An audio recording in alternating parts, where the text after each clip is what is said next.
If you don't know what dark romance is or don't like the genre dark romance, this episode is for you. Hello.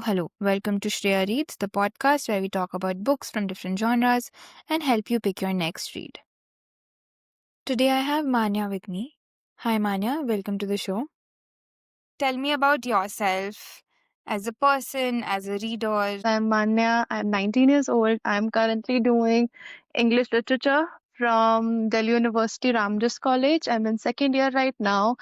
And if I wanted to tell more about myself, I think as a reader, I am a chaotic reader, which is that um I like to read multiple books at the same time. Like most of the time, there are multiple genres.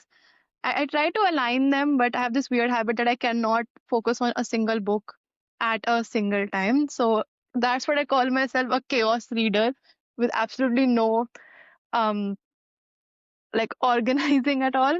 What made you study English literature? Okay, so there's a weird story behind it actually. Um, as a kid, when I was young, I think you can assume like when I was in third or when I was in second grade, I absolutely hated reading. Reading was like I would do anything to avoid it, academically or otherwise. Um, I think when I came in fifth, I had this best friend of mine, and she was an avid reader. She read 24/7, 365 days, and she forced me to start reading with her. She literally bought me a book, bought me like a children's book. I mean, the Percy Jackson series, and she forced me. She used to check in on me every single day that have you read a page? Like I told you to read a page. So it was her who forcefully ingrained this habit of reading in me. And I think because of this habit of reading and etc etc and how I started to enjoy reading in academic arenas as well. And I think that is what really made me take literature as a course. And moreover, because literature is basically overthinking about everything. Like you could be given a line in poetry that Manya ate pasta. Mhm. In literature it will be like, what is the symbolism of pasta, what is the symbolism of everything? So I Yeah. overthink a lot, so that's why I just took literature. So, what studies couldn't do for you, your best friend in fifth grade did for you, Oh and my god, sort yes. and sort of led you to study English literature. That's actually really cool. And then you never you started with the Percy Jackson series, and you sort of never looked back. What were the genres that you explored or read in school growing up? Okay, so the thing is, ever since I was a child, I had a way too active imagination. I It was like a weird thing with me. Like, cause we used to travel by bus, right? We had a bus to travel to and fro from school. So usually when I was sitting on the bus, I would just be looking out of the window in my own dreamland where I am some warrior somewhere fighting some war. And so I always had a very too active imagination for my own good. But in school, obviously, I studied NCRT. NCRTs are boring. No, we can't ignore that. NCRTs are very much boring. But we had to do summer readings. Our school used to assign us these specific books that we had to read over the summer, and they used to be so boring. And I also blame that of why I hated reading so much in second and third grade. They made us read The Happy Prince and these kind of books, and they're so boring. How could you make a child read a book like that? It's like Yeah, making a child read a classic. You can't correct. do that. No, even I've actually tried to read Happy Prince. Someone recommended me because it's not only like recommended for children, even adults, because it has like a bigger meaning and stuff, right? But I couldn't read it. I God, I think, still remember. That's trauma. For me, it was trauma. The Happy Princess was so boring, and just I still remember that. I think I still have that copy from like in third grade that I got one. studying English literature in college, how is that different from like studying in English in school? I'm sure it's different, right? It's like extremely different. Like in school, we have all studied the NCRT textbooks, right? It was always that this is a story, right? And like a few page long story, and you are asked to the questions you'll be asked would be that what did this person do? It'll be pretty based on the story, but in English literature as a course, the questions are less about like direct, like how do I explain? Um, it's just a lot more deeper. It's a lot more deeper. It's a lot more analytical, and it's just more, I would say, like on my first day in college as being a literature student, my teacher, she was like she's an incredible like professor. She's still teaching me in second year also.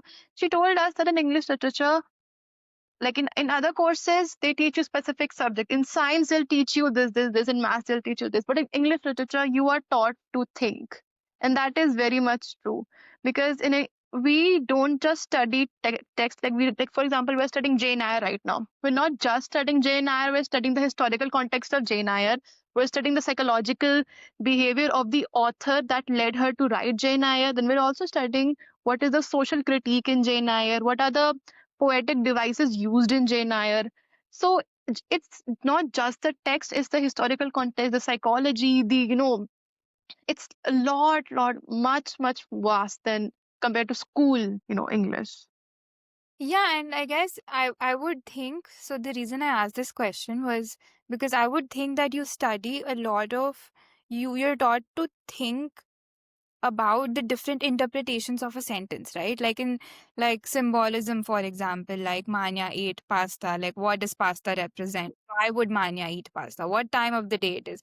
So like adding context to it, but like while you were describing, it's just I guess it's so much more than that because you're almost thinking what made the author write this book? How was this book Yes. written? Yeah. Right? Yeah, that's cool. That's very cool. Um, have you, I'm just curious, have you also read Anne Frank, The Diary of Anne Frank, and the context behind it? Okay, you know what? Now you're telling me about that. I will definitely read Anne Frank. I've not read it. I've heard a lot about it, but I have not. But I will now. Definitely, I will. So coming to the topic of this episode, we're going to talk about the book called Lights Out, and it is a dark romance, correct? Yes, it's a dark romance. So tell me more about it. Okay.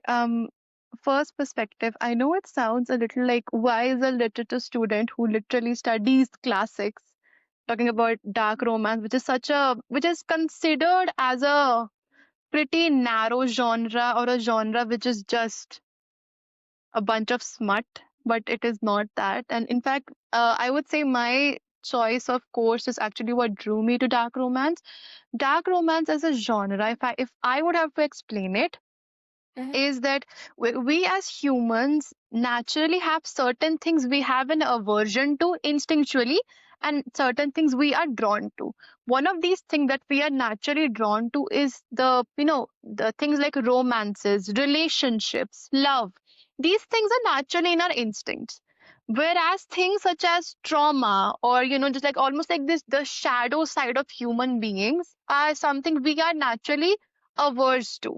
We don't want to face that. We don't want to face our own traumas. So what dark romance does, it using the romances as a base, it enables, or it creates a safe space for the reader to face their to face their trauma and face their darker side. It's almost like using the things we humans as naturally like and feel comfortable with naturally, using that as a base to face and to deal with our trauma. So I think that is what dark romance is personally for me. Okay. And what is the romance angle? Okay, the romance angle is actually very important. Obviously, people do ask this question a lot, is that you say the dark romance helps you process your trauma, but isn't 90% dark romance just a guy who's deathly obsessed with a girl and then just a bunch of smut, but it's not at all that. Romance angle is very, very important because as I explained before, that romance, love, relationships are something we humans naturally open up to. Let's take an example. There's a book called Phantom by H.D. Carlton, and it's also a dark romance. Within that story, there's a particular scene where the main character, who is married, okay, she has a husband and she's married, she gets um, sexually abused by her own husband. And so we are given this scene, right? There's this scene where the main character, who is supposed to be the heroine of the story, whom we are connecting with a lot, gets rewarded by her own husband. So me as a reader, I found that scene extremely triggering in a way that obviously I'm probably not the only woman who has that kind of fear, the fear of being sexually abused, etc., etc. It is something every girl has innately within her. So reading this scene, it triggered me, right? It triggered that darker fear of me, that fear that I don't want to feel. That fear has been triggered. And after that scene, the immediate next scene is the hero, like who is our the dark romance hero, um, killing the guy who killing her husband brutally, and the main character, who is the main character, our FMC, rising up on her own, where she doesn't let what happened to her stop her. So what does this not like my fear has been triggered, and seeing this scene immediately after the triggering scene, it makes me realize, it makes me understand that okay, even if this has happened, if she can do it, if she can rise up from her trauma, so can I. That if Hmm. she feels that that her worth is not diminished, or that her worth is not linked to the actions of the others, so can I. So it not only made me face my own trauma, but also deal with it at the same time by just reading like a chapter of 5 pages. So I think that's like a crust of what dark romance is about. So, dark romance is not like the show you or like erotica or BD. None of that. They are okay, it's almost like they are used as an instrument, but it's not like the base of it. Like let's simple example, H.T. Carlton's Haunting Adeline, always in, pretty bad light. People call it out for so many reasons. But its second book, Hunting Adeline, where our main character gets literally kidnapped by a human trafficking organization. Similar situations. Reading that, it's pretty triggering. Like there are multiple scenes of sexual abuse, there are multiple scenes of our own female character crying, breaking down, but there's also scenes of her freeing herself, that she herself, without help of anybody, freed herself. She healed herself. Let's talk about the book a little bit. So, the name of the book is Lights Out by Navesa Allen, right? Tell me more. What is the book about? Who are the characters? Okay, so this book is a debut novel by Navesa Allen, and obviously it's a dark romance, but I would say it's a dark romance rom-com. So it incorporates humor with the tragic and the pretty deep elements of dark romance. I think it goes with the main characters. The female main character is Ali, who is, you can say, a trauma nurse. Who the main reason she became a nurse is because her own mother died because of lack of one to Okay. help her when she needed. And the main male character is Josh, who is actually the son of a serial killer who is trying to escape this identity, because obviously it's like when your father's a serial killer, so it's natural for society to point fingers at you as well. And he creates these masked TikToks, and Ali is an avid watcher of that. Ali loves watching that, and Ali in specific loves watching this particular creator, and she doesn't even realize that this creator, whom she is personally so obsessed with, is actually the roommate of her current like hookup, and she has no idea about that.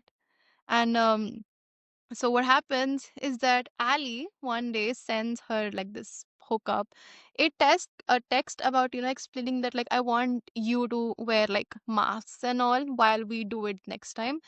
And Josh ends up seeing that text, and Josh realizes that that like she has sent a particular TikTok of what she wants her hookup to do, and Josh realizes that it's his reel, that his it's his video, and then he goes down a rabbit hole of finding every single comment by her, and then it's like he accidentally stalks her, and he's like a golden retriever character, and there are some so like funny and humorous moments that personally for me makes Lights Out my like all time favorite. What is one thing you would like the book to be better in, or something that you think could have been included and is not? I mean, there's nothing in particular I would want to say, but I would want the characters, like for example, Ali's and Josh's characters are incredible. I do wish they were more well rounded in nature. Like I would not say they're definitely not shallow characters at all. I would call them semi shallow or semi rounded, but I feel Navessa as an author had a lot of potential with these characters by making them more realistic, more humane in nature. Although they are, not that they are not, but I would have wanted a more deeper dive into their own traumas and behaviors than what is presented. Because clearly, Ali became a nurse because of her mother, because her mother died, and because there wasn't a nurse or medical help when she needed that. So I wanted to see more about their relationship. That why did obviously a mother's death will affect anybody, but affect to an extent where she defines her entire life, where she um till she meets Josh, she's constantly in a guilt. She is living everything she's like overworking herself because she feels that she needs to atone for some sin that she has done that has caused her own mother's death. So I really Mm. wanted to see more about their relationship, about Ali's and her mother's relationship. Like, how was it? I'm sure this book, throughout the book, like there were a lot of emotions that came to you. Because it sounds dark, sounds deep, sounds like a lot of different angles and different characters' journeys. What were those? What were those emotions that you faced while reading the book? I think the first was um relatability. It was almost like that feeling when you have to face a fear. It's almost like a weird emotion of fear, but also um relief that you have faced this fear. For me personally, it was that because this book um explores a pretty different trauma. Like in most dark romance book, the trauma we will see explored is sexual trauma. Hmm. This book, we see a completely new trauma, right? Like new trauma sounds like a weird thing to say. But like for example, Josh's trauma is that his father was a serial killer, and now society is labeling him as a serial killer. Mhm. So here we see the trauma of self identity issues, of um where he is not able, a lot of self esteem issues, self identity issues. For Ali is the trauma of guilt, the trauma of overworking herself. For me personally, I related a lot to Ali's like overworking thing, which before reading this book I myself had not even realized that okay, this is something I myself do, that I am a workaholic, I work a lot, call it academics, call it my Instagram on, and I didn't even know that was there in me before reading this book. So obviously there was, I think the main emotion was like relief, recognition, and obviously that underlying fear of facing your own like trauma. So, do these two characters face their fears and traumas through a relationship with each other? Or, like, how does the book progress? Without too many spoilers. Okay, now this I was waiting to come to this topic because this is another particularly favorite part of my part of this book. In most dark romance book, we would see that they would face their trauma after coming into a relationship, like that they would almost like there was too much focus on interdependency. Here with these two, it's almost like Josh was a trigger for Ali, but Ali is the one who does the work herself. Similarly, Ali was a trigger for Josh, but she was not the reason why he faced his own trauma. Yeah. Like for example, um when this thing starts, that he starts to stalk her a little bit, it is a weird accidental stalking thing. um he feels afraid. There's constantly throughout the book, when he is stalking her, he feels that is it some hidden instinct of his own father's murderer instinct coming out, where he is stalking her not because he finds her interesting as a romantic partner, but because he wants to kill her, or he wants to murder her. There was this constant push and pull within Josh, almost as if like he felt that he would become his own father, he would become a serial killer as well. And Ali in itself, in this instance, Ali was a trigger for him. Ali triggered this push and pull that he was going through. I'm explaining too much. The answer to your question is that these two did not progress in their trauma, did not face their trauma because they were with each other, no, but they did that by themselves. Although, yes, Josh was a trigger for Ali and Ali was a trigger for Josh, but these two faced their own traumas themselves. Um, apart from people facing their traumas and fears, right? What is something that you would want the reader to take away from this book? I think what I personally would want readers to take away from this book is that know that trauma is trauma regardless of how big and small it is. Because we as a society do have this almost a hierarchy of trauma, that certain levels of trauma are considered quote unquote above other levels of trauma, which I personally feel is completely wrong. Trauma is trauma regardless of what it is or how it is. Within this book, um almost like Ali's trauma is because of her mother dying, which seems like almost like it's on the highest level of this supposed ladder of this supposed hierarchy, whereas Josh's trauma in words can just be identity crisis. Seems not that almost like serious. It almost feels like oh, it's just self-esteem issues. It's just you'll grow out of it.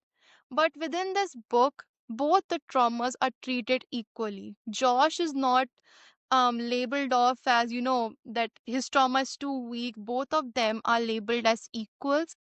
Labeling of trauma, or you can say creating a hierarchy of trauma, is wrong, because you in the end never know how an individual is dealing with them. Like for example, again, let's just say if someone's very close person died, or like there was some death in their family, that person could take it better, or could take it better mentally than someone who has self identity issues. So it's wrong to label some one trauma above the other, when in the end trauma is trauma. Yeah, totally makes sense. How would you rate the book out of 10? If we were possible, I would rate it 11 out of 10, but I can't do that, so of course 10 out of 10. Got it. All that you described about dark romance in general and then the book in specific, it I feel like readers who or people who enjoy movies that are psychological thrillers or horrors, that characters have a deeper meaning and they're like something on the face, but there's a reason why they're behaving that way, or enjoy books like The Silent Patient. Like throughout the book, you're constantly thinking, why is this person not speaking? Um, and just like take a different angle, a more darker angle to it, and that's your dark romance category. That's definitely true. Like I myself, I love Silent Patient. I was forced by my Instagram family to read it. I was forced by them. They literally, I was like bullied that you need to read this book, and I loved it. And it is very, very true. Like if I say about my personal experience, I love reading about crime. I love watching crime fiction. I love watching crime documentaries, specifically when the documentaries are focused on a single person. Like for example, the serial killer documentaries. So I think that is why you can say that many dark romance readers are also thriller readers, are also crime readers as well. I also think that, as you said, romance or relationships is where your most vulnerable side comes out in human relationships, right?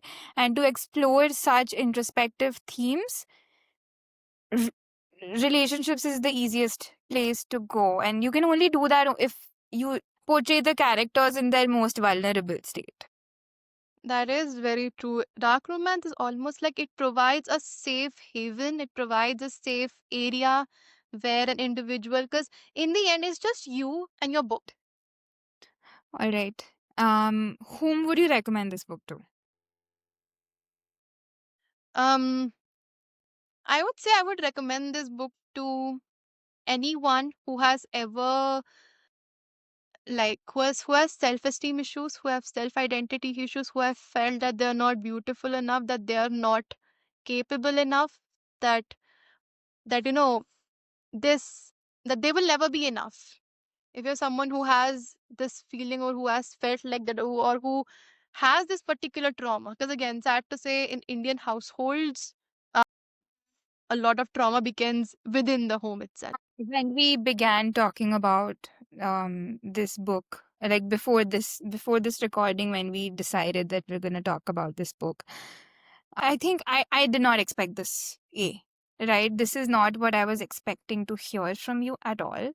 um I was thinking more of like the show that you, right? But again, I also think that what I've learned here is that pick any deep show, pick you. um for example, if you were to really analyze that show, I'm sure you can pick out dark romance pieces from it, right? And then I guess these books just highlight those portions. That's what it is. And as I said in the beginning, I think we all have uh, a dark romance part of us. If you've like lived life enough, if you've faced enough situations, I feel like, and enough is relative, right? Enough is not a number, I'm saying. Um, but I think we all have that side in us to relate to such a genre. Yeah, I mean, that is honestly, yeah, that is very true. Although, if someone is starting with dark romance, I would 100% recommend them Lights Out. So, literature students should definitely read dark romance. People who are into introspective books or um, are into psychological thrillers, not just thrillers, right? A little bit into psychological thrillers would enjoy this genre. Thank you so much, Manya. This was a great session. It was great talking to you. Thank you so much for sharing about yourself, about like the genre dark romance, because I'm not sure if everyone knows enough about it. People might know about it, but I don't know if they know enough about it. So thank you so much. This was great. Yeah.